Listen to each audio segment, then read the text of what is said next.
तो स्वागत है बच्चों एक बार फिर से हमारे यूट्यूब चैनल पर और आप देख रहे हैं आर के वर्ल्ड एजुकेशन, जिस प्रकार की जानकारी को प्राप्त होती है। जैसा कि आप जानते हैं कि मैं साइंस का क्लास 10th का साइंस का प्रिंसिपल बैंक कंप्लीट करने वाला हूं। बहुत टाइम नहीं बचा है, 2 चैप्टर आपके बचे हुए हैं। आज अगर 15 होता है तो कल 16 हो जाएगा और आपका एंड हो जाएगा।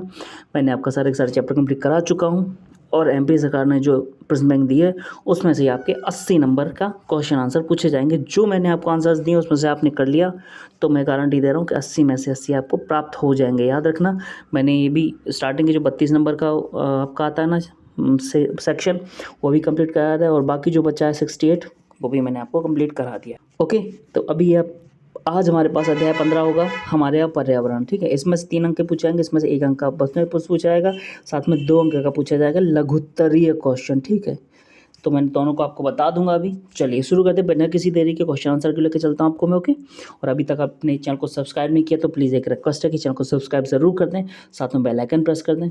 चलिए, पहला क्वेश्चन क्या कहता है कि निम्न में से कौन से समूह में केवल जैव निम्नीकरण पदार्थ होते हैं।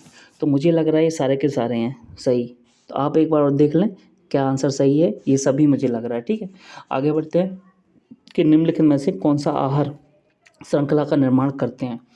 निम्नलिखित में से कौन आहार श्रृंखला का निर्माण करते हैं।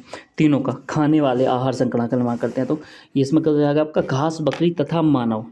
इसमें से ऑप्शन कौन सा हो जाएगा आपका घास, बकरी तथा मानव मतलब बा। ठीक, तीसरा है किसी पारितंत्र के घटक हैं। तो कौन कौन से हैं, उत्पादक, उपभोक्ता, अपघटक या फिर चारों।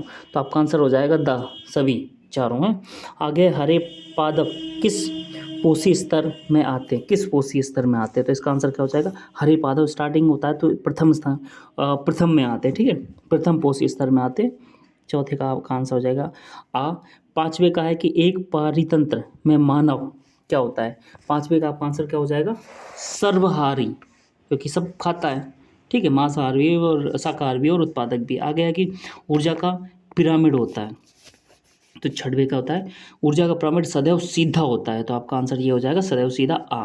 चलिए अब रिक्त स्थान की देख लेते हैं। रिक्त स्थान में 6 हैं क्वेश्चन, इनको भी देख लेते हैं कि ओजोन परत को हानि पहुंचाने वाला रसायन आपने सबको बताओ एक तरफ से CFC, क्लोरोफ्लोरोकार्बन। ओके, आगे है विभिन्न जैविक स्तरों पर भाग लेने वाले जीवों की ओर एक ऐसी श्रृंखला जिसमें एक जीव दूसरे जीव को अपना आहार बनाता है। तो इसका क्या है, इसमें क्या कहलाती है, ये कहलाती है आहार श्रृंखला। ठीक है, चलिए आगे बढ़ते हैं। तीसरा का देख लेते हैं हम। ओके, तीसरा क्या कहता है कि जीवाणु और कवक जैसे सूक्ष्मजीव क्या कहलाते हैं, तो क्या कहलाते हैं अपमार्जक। ठीक है, अपमार्जक कहलाते हैं। चलिए आगे बढ़ते हैं, आगे देख लेते हैं क्या है कि वर्षा के पानी को एकत्रित करना व इसे उपयोग में लाना क्या कहलाता है। तो इसका क्या संग्रहण कहलाता है। तो हम क्या कह सकते हैं वर्षा जल संग्रहण। ओके, चलिए आगे बढ़ते हैं कि हरे पौधे कहलाते हैं, क्या कहलाते हैं हरे पौधे। हरे पौधे प्रथम उसमें आते हैं, पोषी में आते हैं और क्या कहलाते हैं उत्पादक कहलाते हैं। ठीक है, उत्पादक। ठीक, चलिए आगे बढ़ते हैं। आगे अगला देख लेते हैं क्वेश्चन। लास्ट है कि एक पोषी स्तर से दूसरे पोषी स्तर के लिए ऊर्जा का स्थानांतरण कितने प्रतिशत होता है। तो सबका का आंसर हो जाएगा ये 10% होता है। ठीक है, चलिए आप देख लेते हैं अति लघुत्तरी क्वेश्चन, जिसमें से सिर्फ 10 दिए हैं। आप देख सकते हैं एक बार, मैं आपको स्क्रीनशॉट लेके, आप ऐसा करिए स्क्रीनशॉट ले लीजिए इसका 10 क्वेश्चन, इसके आंसर मैं आपको बताता हूँ। चलिए, तो आपका पहला क्वेश्चन क्या रहेगा, ग्लोबल वार्मिंग के कोई 2 कारण लिखिए। चलिए आंसर बता देता हूँ आपको मैं। तो पहला कारण आपका पहला कारण क्या रहेगा आपका कि वृक्षों के अत्यधिक कटाव के कारण कार्बन डाइऑक्साइड गैस की वातावरण में वृद्धि, पहला। दूसरा आप नीचे वाला ले सकते हैं कि रेफ्रिजरेटर एवं एयर कंडीशनरों में एरोसोल का उपयोग, अग्निशमन यंत्रों तथा फोम के उपयोग से क्लोरोफ्लोरोकार्बन अभी निकला था का वातावरण में एकत्रित हो जाना। CFC बताया था ना अभी मैंने कुछ देर पहले, वही क्लोरोफ्लोरोकार्बन। ये 2 लिख सकते हैं, बाकी आपका मानो तीसरा भी लिख सकते हैं। वैसे 2 पूछा गया, 2 ही लिखना। ओके, चलिए आगे बढ़ते हैं। अगला क्वेश्चन क्या है कि खाद्य श्रृंखला व खाद्य जाल में अंतर लिखिए। चलिए मैं आपको आंसर बता देता हूँ। तो ये इसका आंसर है, इसका स्क्रीनशॉट ले लीजिए। ओके, मैं आपको एक्सप्लेन नहीं करूँगा, इसमें से 2 ही पूछे हैं तो 2 आप स्क्रीनशॉट ले लीजिए इसका। ओके, चलिए आगे बढ़ते हैं।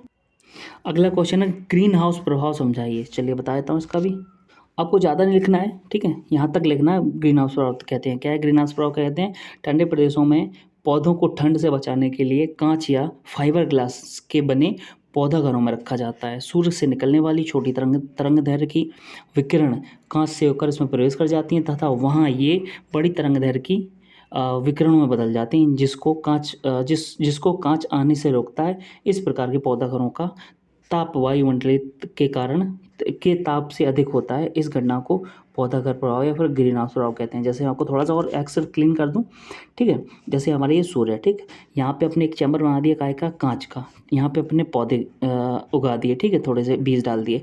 अब यहाँ पे बहुत ठंडा के मान के चलो, यहाँ पे -10 डिग्री सेल्सियस है, ठीक है। -10 डिग्री सेल्सियस में अब पौधे को क्या चाहिए, गर्मी भी चाहिए, हवा भी चाहिए, सब कुछ चाहिए ना। तो हल्का सा क्या रहते हैं वो लोग, पैक कर देते हैं इनको। इनकी जब सूर्य की किरण पड़ती हैं तो क्या कहते हैं, यहाँ अंदर गर्मी हो जाती है, गर्मी होती है तो उनको गर्मी मिल गई, ठीक है। उसके बाद हल्का सा भी खोल देते हैं तो हवा भी मिल जाती है। ऐसे करके ये लोग पौधों को उगाते हैं, इसे बोलते हैं ग्रीन हाउस प्रभाव की। अगला क्वेश्चन देख लें। अगला क्वेश्चन क्या है कि हमारे क्रियाकलाप वातावरण को किस प्रकार प्रभावित कर रहे हैं, इसका आंसर देख लेते हैं।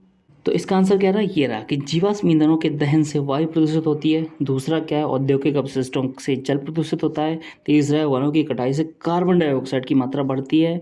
चौथा है, ग्रीन हाउस गैसों के प्रयोग से ओजोन परत को नुकसान होता है। ओजोन परत जितनी ओजोन परत थी ना, उसमें से छेद हो गया, वो भी अंटार्कटिका में देखा था 2006 में, ऐसा कुछ है। और उस पर एक मीटिंग भी हो चुकी है मॉन्ट्रियल में, जिसको हम कुछ नाम दिया जाता है, मैं भूल गया उसका, उसको क्लियर कर लेना आप बुक में जाके। चलिए आगे देख लेते हैं अगला क्या क्या है।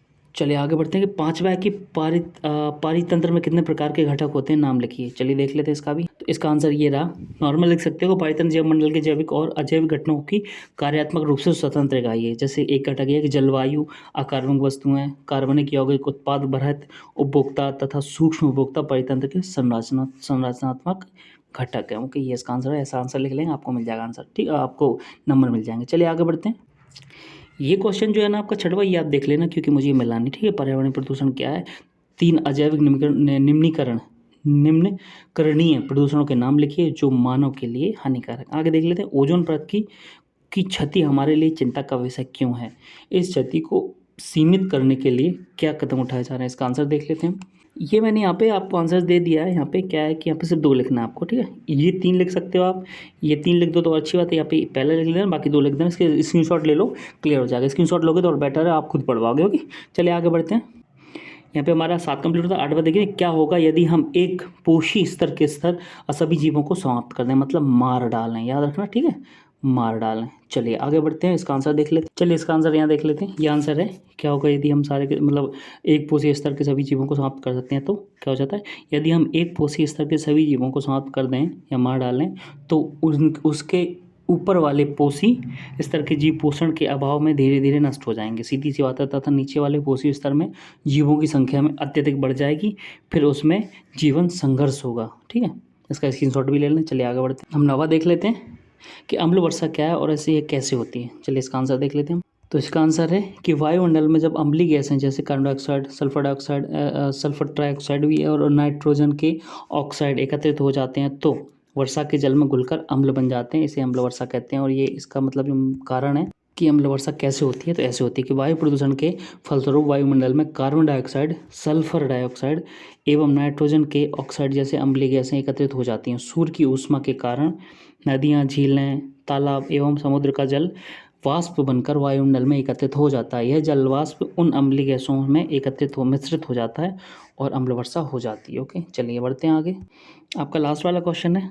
ये लास्ट वाला क्वेश्चन IMP नहीं था इसलिए मैंने पिक नहीं किया। अगर एक बार आप चाहते हैं कि उदाहरण अंतर दोनों लिख सकते हैं किस किस का, आपका प्रदूषण, अजैव निम्नीकरण प्रदूषकों के, तो आप बुक में जाके देख सकते हैं। साथ में गूगल पे भी एक बार चेकआउट कर सकते हैं, बहुत अच्छे से आंसर मिल जाते हैं गूगल पे।